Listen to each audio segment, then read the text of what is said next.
wala po kayong karapatan humingi sa Pangulo ng anuman demand patungkol sa hair follicle test. Eden Santos, Net 25. Good morning po, Yusek. Balikan ko lang po yun dun sa di umano'y pulveron na video ni Pangulong Marcos. Sabi niyo po kanina ay naimbestigahan na yan, pero biglang iimbestigahan pa ng DOJ at NBI. At napatunayan na po na ito ay fake dun po sa isinagawang pagsusuri from yung Indian company.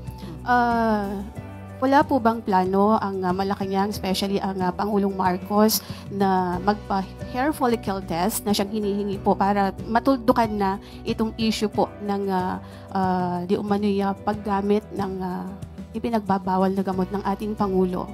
Sino po ba ang humihingi? Marami po sa ating mga kababayan ang sa social media na nagre-react dito po sa ipinapalabas na video na ito. Actually, parang na-die down na po ito before dahil nga sasabi nga na Malacanang it's a fake.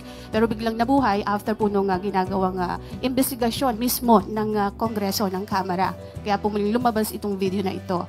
And sabi nga po nung vlogger na si Miss Pebbles Cunanan ay si Attorney Harry Roque, yung mastermind nitong video. Pero inamin naman ni Miss Maharlika, yung another vlogger, na parang siya yung nagbigay lang kay Attorney Roque.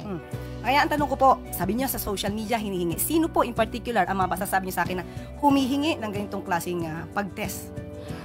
Ang atin pong mga kababayan Sino po in particular? Pwede po sigurong... Ikaw na po ba? Sige po. Ikaw po ang humihingi?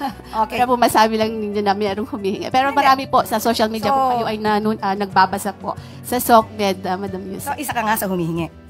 Kasi po gusto niyo... Tanong ko nga, isa ka ba? Kasi we have to be specific on this. Isa ka ba sa humihingi? Ang mga kababayan po natin. So, isa ka sa humihingi? Actually, I'm a journalist. Hindi po ako humihingi. Pero parang gusto ninyo na meron lang kayong basihan.